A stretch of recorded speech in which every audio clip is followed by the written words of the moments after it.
Here with Jimmy Moore. Jimmy Moore, you are probably one of the most popular athletes in modern day times here in Muskegon in the last several years. One of the most gifted football players, and probably one of the most notarized. You've been in the news, some positive, some negative. Tell us about your experience here in Muskegon as a kid.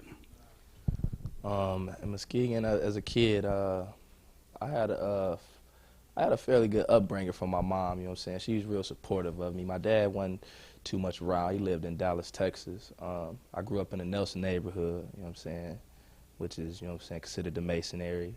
I played football all coming up. Since '92, I've been playing football. I always had the support of my mama, you know what I'm saying? I can't say that I didn't have that support there.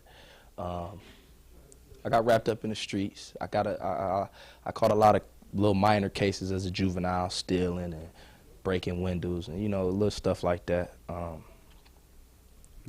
Let's go back. Go back to your first incident with the law. What happened? And My first incident with the law was in 1994. Okay. I was at the old mall, and I wanted some football gloves. I was playing for Port City at the time, and I ain't had the money. Decided I was going to try to take it. Thought I could get away. I stole some Jerry Rice gloves from MC Sporting Goods, and I got caught. That was my first run-in with the law. Right. Throughout the years, I'm sure you had some things, though, that kept you kind of like grounded in positive activity. What were some of the activities that you participated in that kept you like rooted? The leisure program in the summer. Okay. I was always into that. You know what I'm saying? They had the basketball and stuff, field trips. I did that. Port City football. I did that. I love that. I played AAU basketball, AYBT basketball coming up, and just stuff like that kept me grounded, kept me. Right. Who was your role models as a kid growing up? My role model as a kid, I would have to say probably my brother. Okay.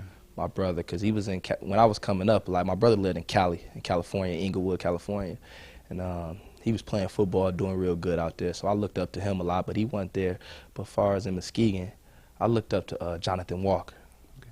I like Jonathan Walker because he played for the Big Reds. You know what I'm saying? I love the Big Reds. So Right. Jonathan Walker. What do you think the kids are going through right now? There's some kids. We have 7 gangs in Muskegon, and we have some major gangs coming to and try to set up shop in Muskegon. Hispanic gangs. We got East Park setting up gangs, and what do you think the reason why these gangs are coming to Muskegon, and why are the kids getting involved into the gangs? Well, I think, you know what I'm saying, well, some of them, they've been here, you know what I'm saying, they've been here for a while. I think kids are feeling obligated to join these gangs because they don't want to feel left out. They don't want to be different. They don't want to be looked at as, oh, you whack, you this person, you ain't doing what we doing, you know what I'm saying? I don't think they want to be singled out as the one that's not, you know what I'm saying? They want to blend in. They don't want to blend out. They want to be down with the crew. Right. You know what I'm saying?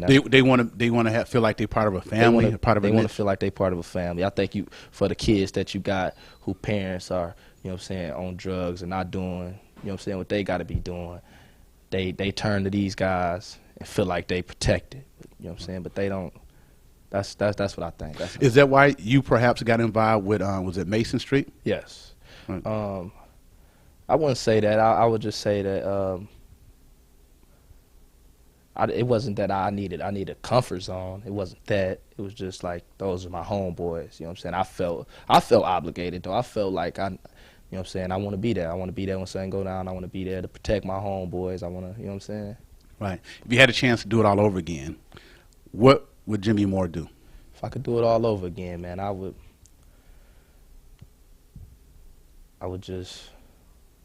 I could, I don't know, I want to say just X out my street life, the street life. Everything else was, I mean, I never had a problem with grades in school or nothing like that. It was just street life. It was like I was always doing good in school and sports and stuff. It was just that off time, you know what I'm saying, going back to the streets and stuff. So if I could do anything different, I think I would just try to put more stuff on my time so I wouldn't have as much extra time to be in the streets. You are looking at opportunity. You are, and of course, it's in county jail. You're looking at opportunity to go to prison or go to the boot camp, right? Yes. Right. And when did Jimmy start to mature up and say, you know what, I made enough mistakes. I need to take advantage of the opportunities there. When they told me they was gonna send me to prison, when they told me that their recommendation was me to go to MDOC, I can't say that I'm not. I mean, I'm not ready, but it's something that I gotta do. It's something I put myself in. See my mom cry like that, you know what I'm saying? My girlfriend, my brother, all the people that believed in me in Muskegon, to let them down again, you know what I'm saying? I've had numerous chances. I'm not the one to sit here and talk about what I'm going to do when I get out, you know what I'm saying? But I know what I got to do. And, yeah, just the biggest thing was to see my mom hurt like that, you know what I'm saying? Right. We have kids who spend the majority of their day out on Pine Street, on Glendale, on Wood Street.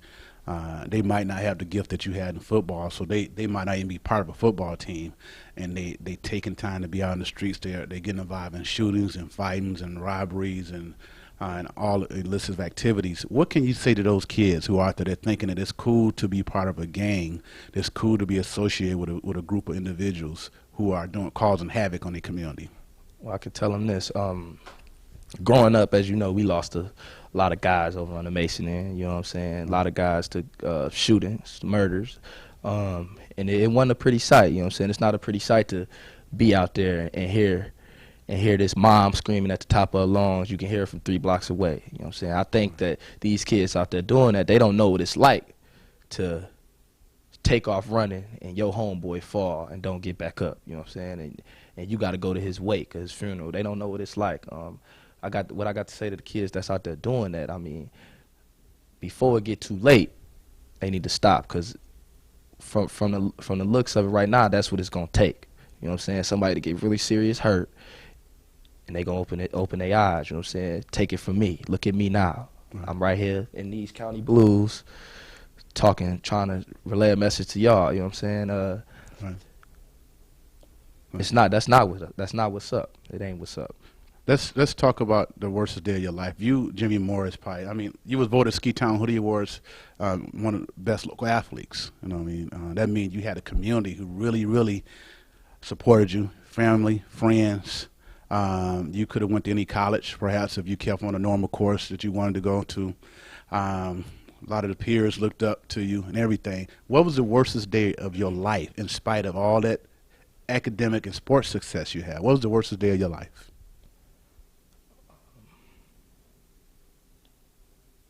I think the worstest day of my life was July 4th, 2003, at the Muskegon Summer Celebration. That fight changed a whole lot of stuff in my life. Got me sent away. I wasn't a part of the Big Red's first state championship team. I had to leave my family at a young age for 17 months.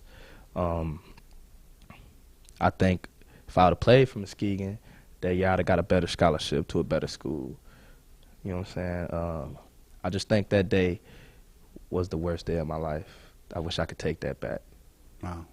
I think for you opening up to try to reach these kids, and I think they're going to get the message, because you are Jimmy Moore and you are a testimony, and life is not over for you right now, and I'm glad to know that God is going to give you a second chance, but you want to reach some of them kids that's just deciding to get into those gang activities. And anything else you want to say to those people? Yeah, I want to say I was watching the Oprah Winfrey special on when she built the school to the little kids, and them young girls, man, just to watch them young girls, the stuff that they go through. And I heard one of the girls said something that really touched me. She was like, everybody want to blend in, but I like to blend out. You know what I'm saying? And I take that statement and I try to run with that. And I try to use that to myself. Don't be like everybody else. Be you. You know what I'm saying? And if you're looking up to these guys who slanging drugs or doing what they doing. I'm not knocking them. I mean, everybody got to do their life, but look what we end up. 99% of the people that you see out there that got the fancy cars, yeah, they had a little 2-year runs, but after that, they facing 20 years in prison. You know what I'm saying? So it don't weigh out. You know what I'm saying? Pick your role models wisely. You know what I'm saying? Ronald Johnson is a perfect person to look up to. He a role model citizen.